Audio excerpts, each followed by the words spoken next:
Hello you guys, and thank you so much for tuning into my channel. So I wanted to make a story time. Girl. So for those of you that don't know, I used to work in a corporate company for about 3.5 years. And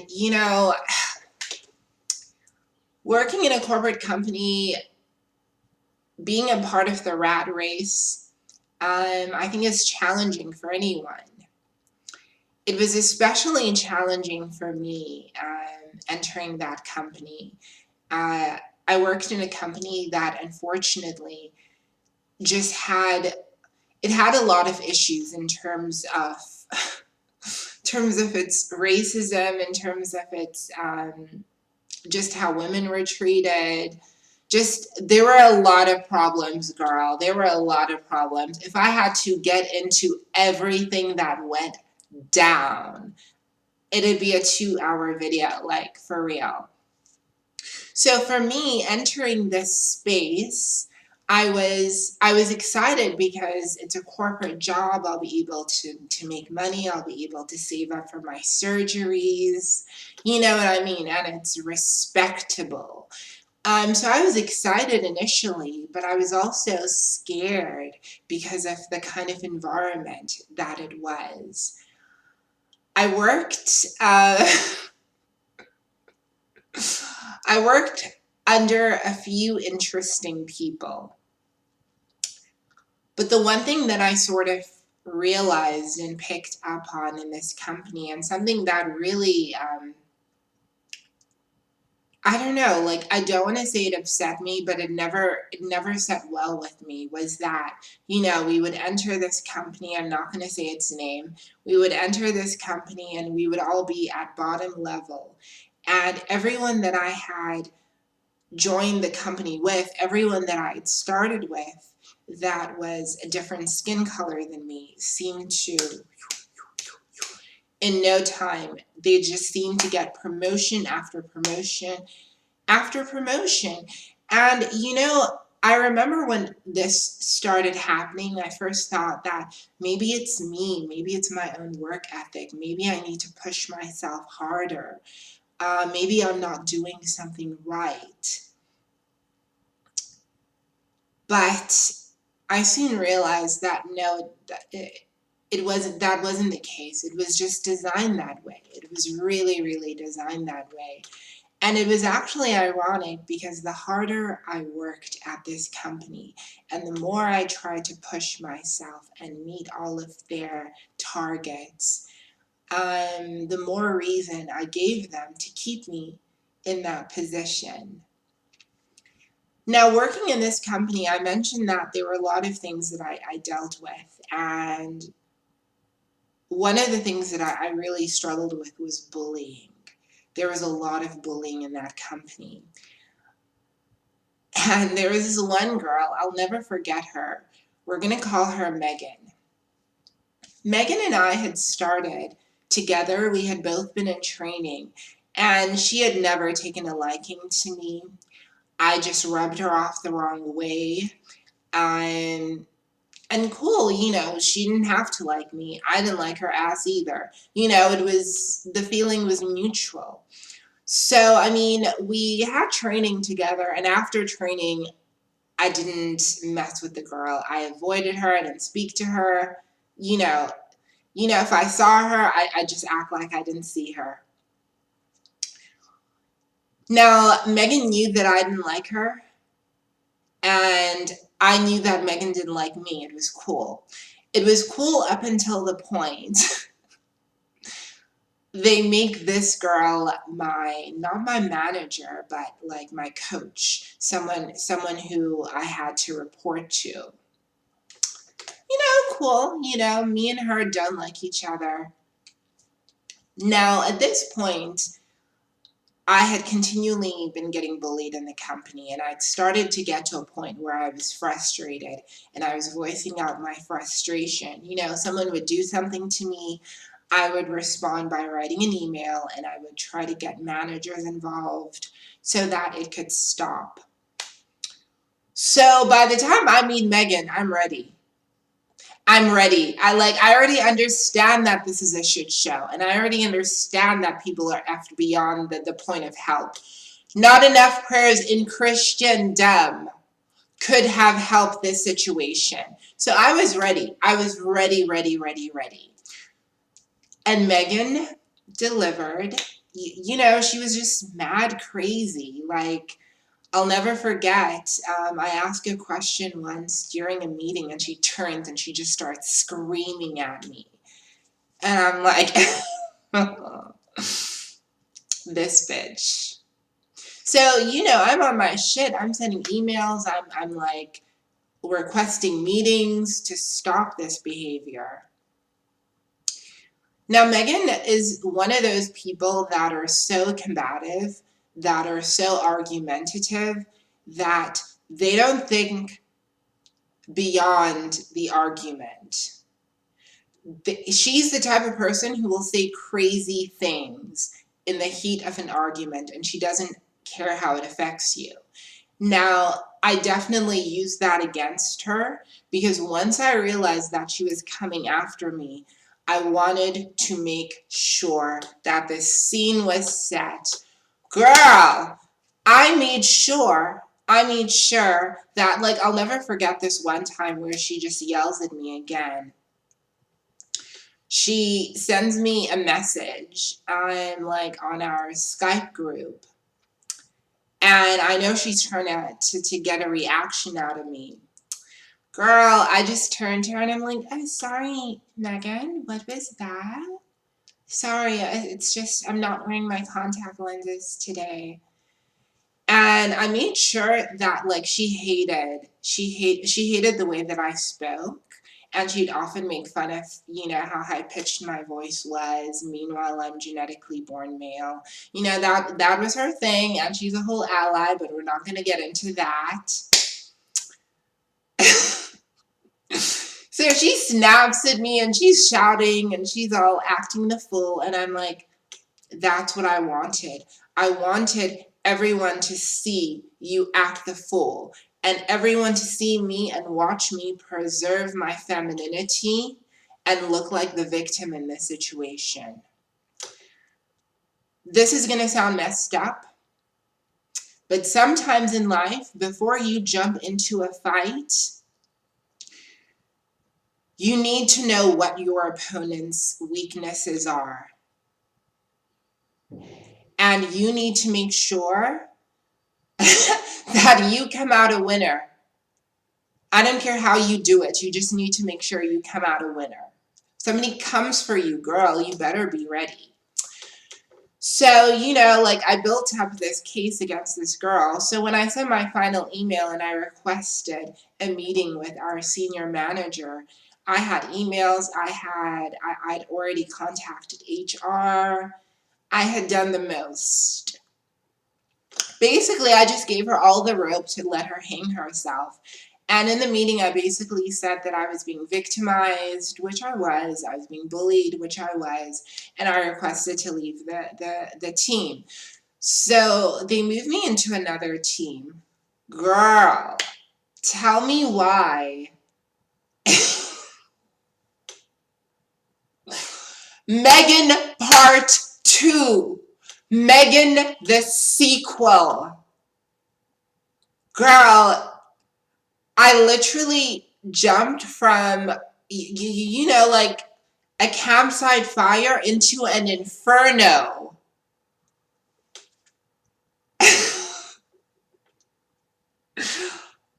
Girl. So basically, there's this new manager. We're going to call her Megan number 2, Megan the sequel. No, let's not call her Megan the sequel. Let's call her Nicole. So Nicole was, I don't mean to be shady, but she was the same age as me. I legit thought she was like 10 years older. I'm sorry, I have to say it. Like, I legit thought she was older, and because I thought she was older, I treated her with the respect that you give to an older person. You know what I mean? I just made sure that when I came into her team, I just did my job. I respected her. I was open about everything that happened with me and Megan.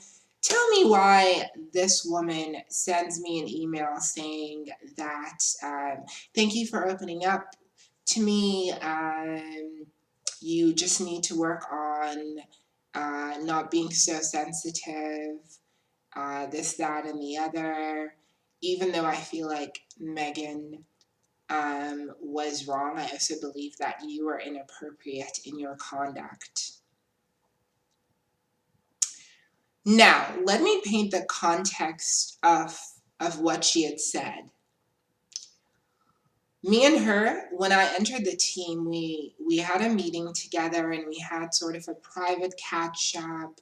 She wanted to get a feel of the type of person I was and if I had any problems in the previous team and how we could work together to making sure the same thing doesn't happen in this team.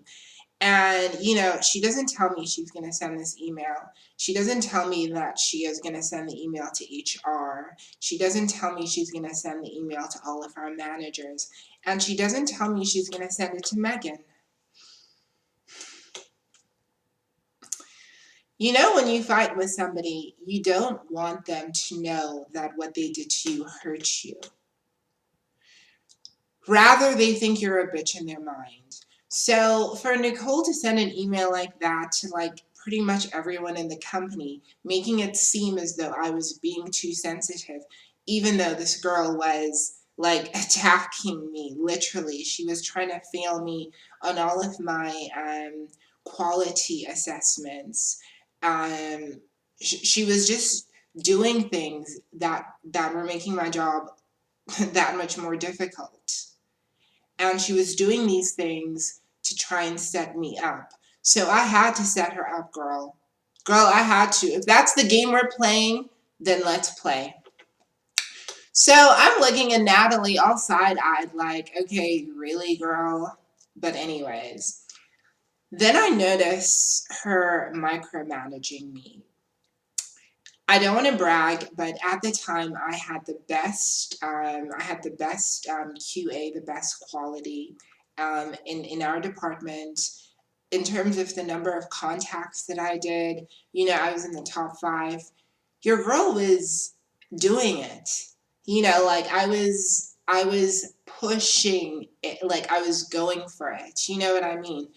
So for her to come after me and be like, oh, just make sure this is done, this, that, the other, I was just kind of like, okay, whatever, cool. But it got to a point where she was only focusing on me.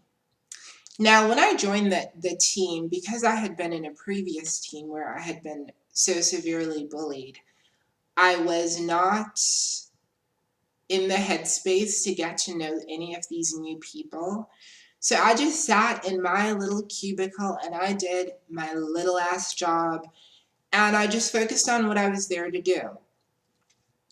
I would talk and I would make jokes with people, of course. Of course, I'm a motor mouth, but I never put myself out there. Tell me why Nicole comes up to me and she's all like, hi, so I noticed that you are really good friends with Andisiwe and Vuyo. And, because you guys both come from the same, cultural background, I was thinking it would be great if you girls could all sit together, because you have so much in common. Her exact words. I'm sitting there like, yeah, I've spoken to Andisiwe and I've spoken to Vuyo as well, but we're not friends. And you insinuating that because we're both black, because the 3 of us are all black and we're all Xhosa, we're suddenly these great friends. So I'm like, cool, whatever. I'll go sit next to the black girls. If it makes the white people feel comfortable that all the black girls are in a corner together, then let it be. So I actually start getting along with Andisiwe and Vuyo. We're just going to call her Andy. So I start getting along with Andy, and we start kikiing it, we start laughing. Work starts being fun because of these two girls by my side. Tell me why. Tell me why. Nicole, the same person who had put me, in this cubicle with these girls, has an issue with me speaking my native language, Xhosa. Cool. Um, she doesn't want to hear it on the floor, but it's okay that the Germans can speak their language, and so can the Japanese, and so can the Latvians and the Ukrainians. All those groups are allowed to speak their languages, and they are encouraged. But me, Andy, and Vuyo, we were not allowed to speak our languages. Now, she sort of said this in passing, and I just was like, I'm not going to even pay attention to this. Like, in the company I worked in, it was a common conversation. Like, managers would come up to us all the time and ask us to not speak vernacular, to not speak native African languages. They would just discourage that. Yet we were expected, if we had, customers come in on chat and speak to us in Russian, I had to be on Google Translate trying to communicate with this guy. But I digress. So those conversations were being had in the company left, right, and center. We'd all heard them. But no one had ever come up to me directly. So I end up getting sick. I don't go to work. I message Natalie, an hour before, and I'm like, hey, I'm not going to come in. I need to go to the doctor to just make sure I'm okay. I tried to call you 3 times. I didn't get hold of you, but I contacted the other manager. So, your girl followed protocol, did her thing. I go to see, the doctor. I'm feeling better. At 7, I see a message from Natalie saying that she's gonna send me to HR for not coming into work. And I'm like, Natalie, I'm entitled to sick days. It is my constitutional right. I informed you well in advance. However, if there is an issue and HR would like us to speak, I'm more than happy. Let's do this. I'm ready. So girl backs up immediately and she's like, no, you're taking this the wrong way. I was just concerned about your health. And I'm like, I still think we should talk to HR because clearly there seems to be a problem that is not, working. So yeah, I get to work. Tell me why Natalie feels some type of way that I challenged her. So she calls me Vuyo and Ekona, and so she calls the 3 of us and basically verbally tells us that we're not allowed to speak Xhosa anymore, despite the fact that it is a legally recognized language in South Africa, and I have a right to speak my native language, especially if I'm having a private conversation during my lunch break. I am allowed to do that, actually. So told us we're not allowed to speak Xhosa anymore, and she's obviously going to separate us because we're the naughty 3 black girls. When I say I was not having it, I had never,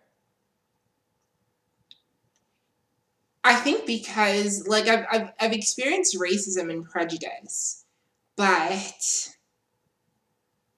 I don't know. I feel like the people in the past who've hurt me with racist acts, at least they were smart about it. You know what I mean? Like, they weren't obvious. And Nicole was obvious. She had an issue with me, you know what I mean? And she was the type of person who liked to, you know, bully her subordinates, you know, jump on top of them, do that whole thing. But there were other ways she could have done it without making it a racial thing. Because I'm a bull. And if you're going to throw that at me and be like, come, let's fight, I am going to retaliate. Girl, I went straight to HR. I went straight to HR. I made sure I was talking about it. I sent emails. I cried racism all day, every day.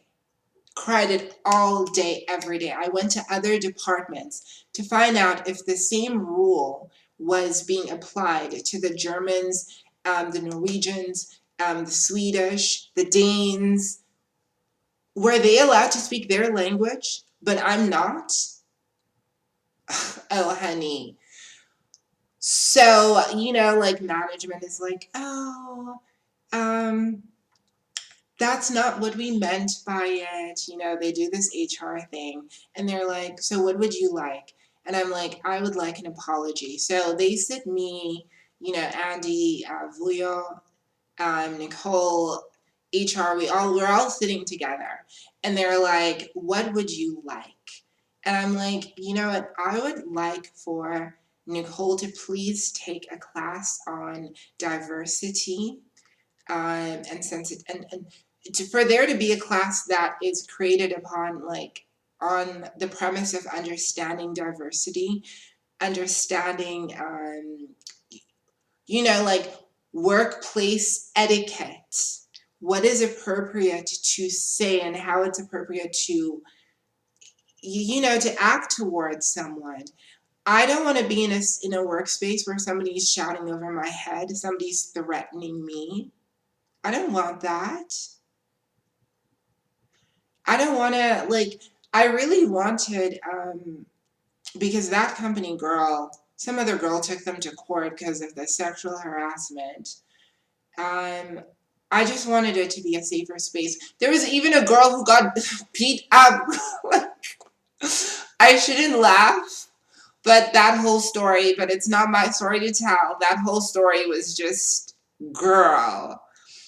But I just wanted the managers to not bully us.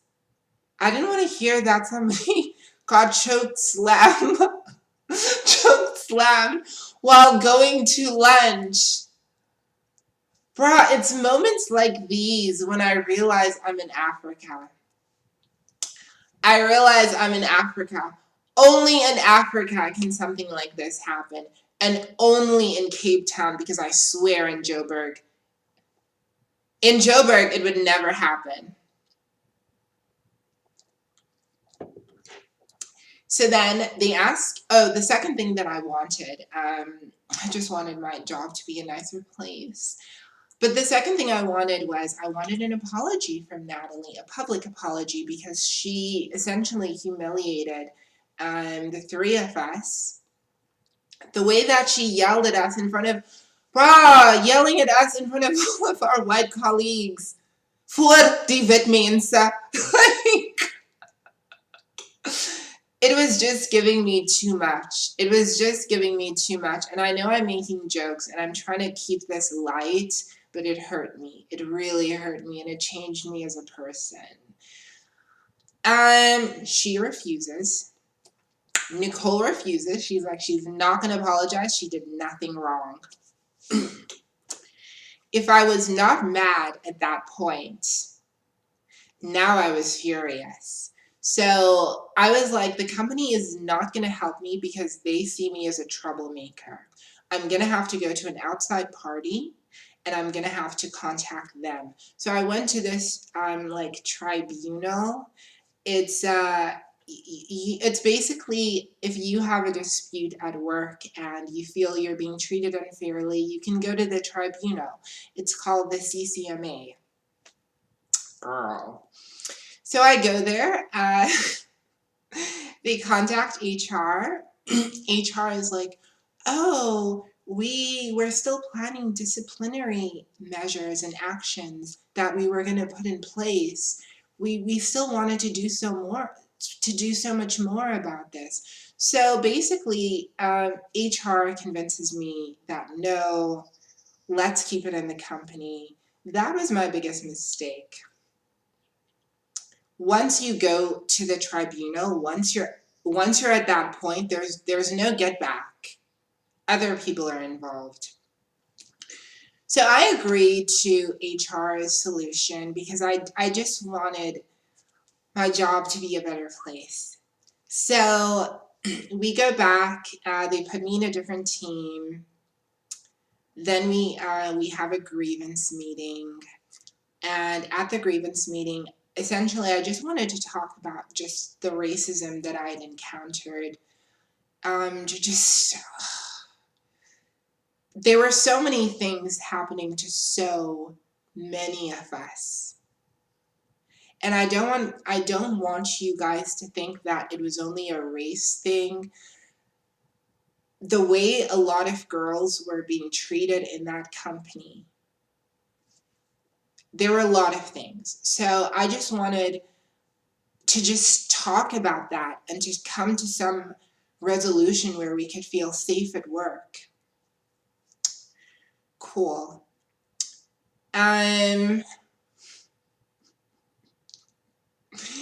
That's not what happened.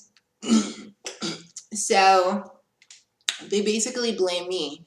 They basically say that when I would speak in Xhosa, it was disruptive. That they have a right to choose which languages are going to be spoken at the company and which languages are to be excluded. And because my language does not benefit the company at all, like I'm not allowed to speak it in the company, and if I do, I would get a warning. I would get a warning. However, they did explain to me that it's not like a written warning. It would just be like a verbal warning to, stop. I don't want to get emotional, but to like stop that like behavior. So then, cool, whatever. And then Nicole was like, she had apologized numerous times. She hadn't. And they were like, you seem to have a history of arguing with people. You had an issue with Megan. I had an issue with Megan, and 18 other people had an issue with Megan. But I digress. And they were like, and you seem to have an issue with Nicole. So yeah, basically, they were like, the company's done everything that it can do. Megan's gonna go for sensitivity training. I think she was suspended for a day. Like they suspended her on Friday. Long weekend, yay! And yeah, like I just felt so hurt. I kind of felt, and I know I'm being dramatic, but I felt like my human rights had been violated. I felt like my human rights had been violated, and I felt stupid for believing the company when I went to the CCMA. So I went back to the CCMA to reopen the case, which you can. The company I work for has friends at the CCMA, so I go there and we have a meeting. The guy at the CCMA, they get a translator because it was an issue with language.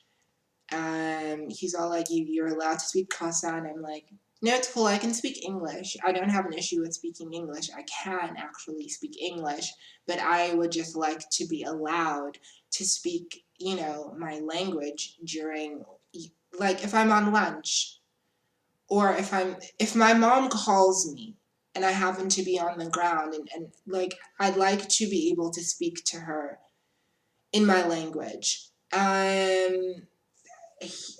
They basically went on, the CCMA and the company I worked for, about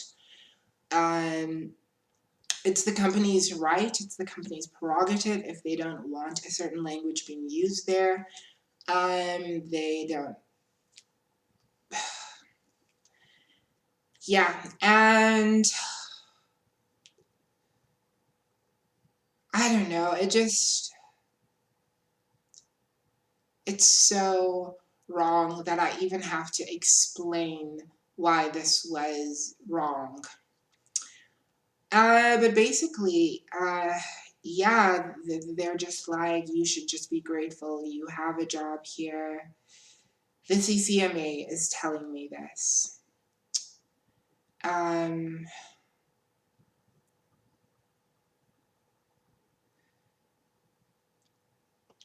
So there had been an incident at work where Nicole had, while we were all playing a game, when I say we, the 3 black girls were not included in this game.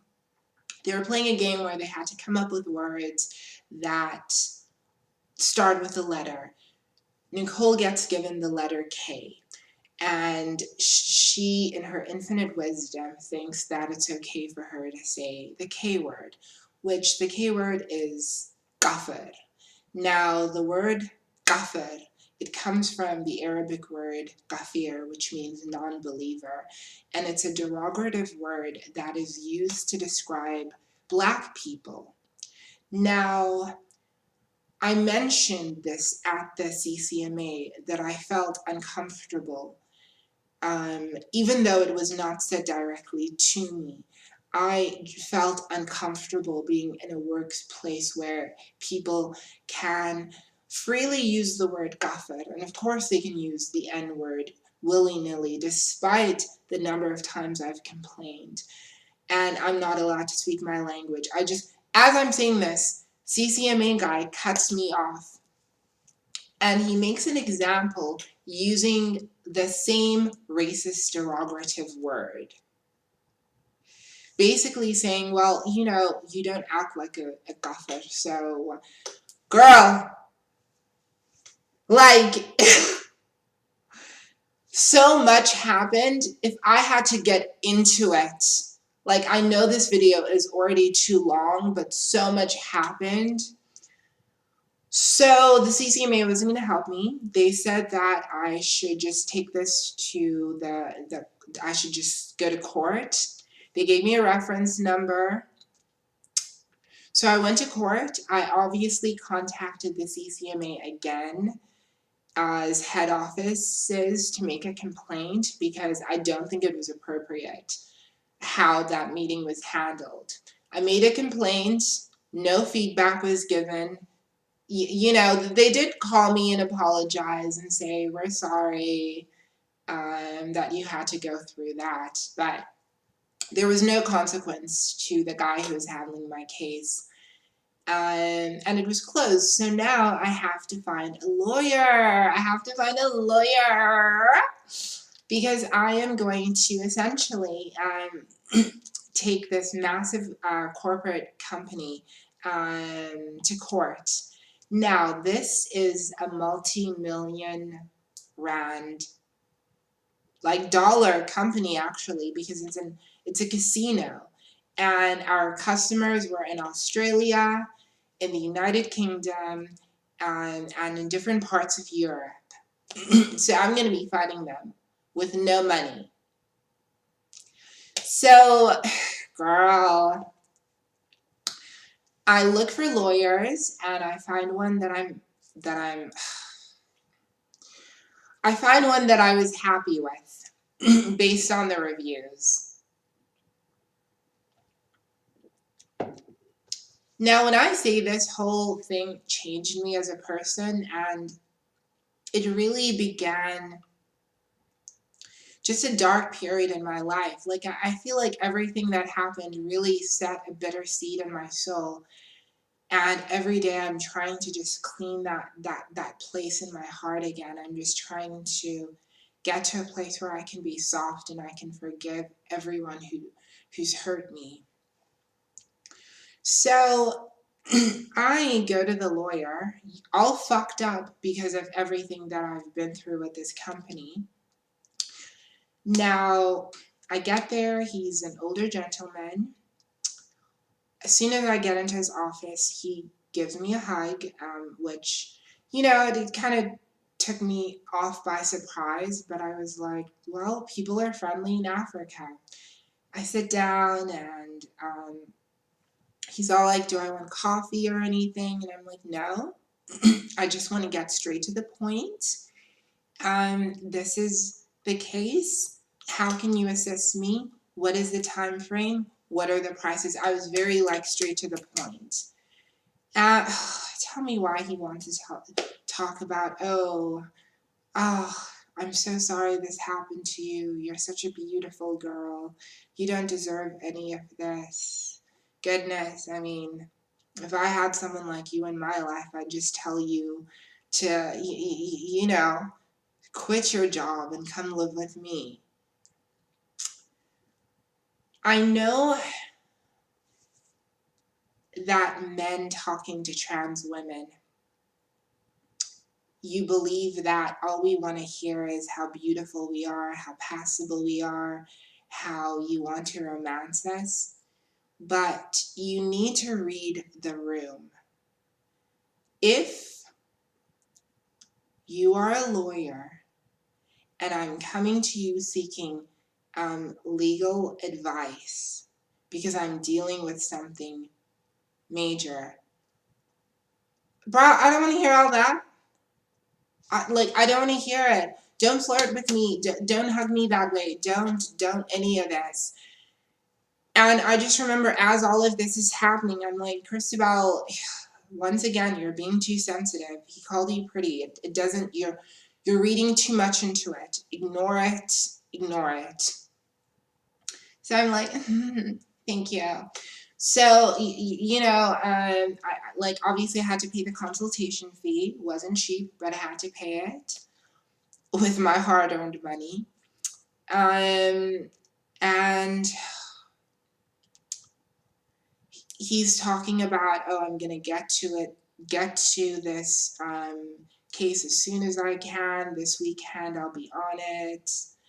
And I'm like, thank you so much. And he's like, yeah, he just wants to give himself the whole weekend. He's gonna go to his beach house, but it's just gonna be so lonely. He wishes he had some company.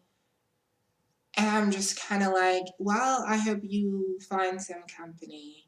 And he's all like, well, it'd be nice if you could join me. Now, at this point, he's making so many like comments about us being together in some hypothetical way. The first time it's funny. The second time, like if I'm just like smiling and like trying to get away from that and focus on the case, like I would hope that you would be enough of a grown-up to stop. And I wish I didn't have to make a video like this to explain that you shouldn't treat people like this.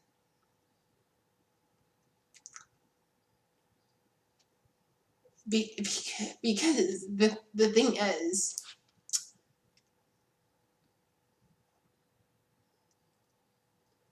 I kind of felt stupid even for like thinking that I could do any of this. You know what I mean? Like this was a huge company.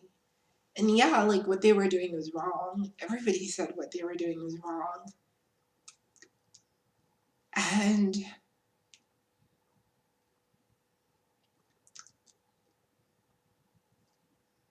I just wish that I got treated. I just wish that I got treated fairly. That's all. So,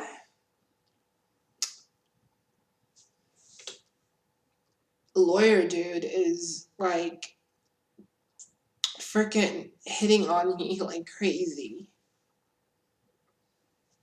And I'm just like so annoyed, so frustrated. I like obviously I tell him no, no, no, no, no, no, no. I'm not interested. Please, no, no, no. I'm not interested like that. And yeah, he just, long story short, he just messes up my case. He just, yeah, it's just that. It's kind of like, and I was never gonna sleep with this man just so he could do what I paid him to do. So I mean, I went back to the company and everyone knew. Well, everyone who knew me knew. And it was just, I couldn't be there anymore. I couldn't be there anymore. And I actually think it's good that I left. There was a girl who was being sexually harassed there. Girl, she took it to the media. And just hearing her story of like how she was treated, I was like, maybe it's a good thing that I left. You know what I mean? Yeah, I know, like working in a corporate job and like, you know, being in the rat race is what we're all aspiring to have. But I can honestly say now, even though my life is harder in some ways, the fact that I don't have to deal with that anymore. So I don't know what you're dealing with, but just know that you can get out. Get out before it makes you bitter. Sometimes you just have to be honest with yourself. Look at the place you're at, the people that are surrounding you, and the kind of life that it's giving you. And ask yourself, is it really going to get better? Or do I need to leave this job, get out of this apartment? Something so that I can have peace of mind. It's not easy. It's not easy to just uproot and go. But we make it work. Love you so much. Thank you to everyone who watched. All right, bye.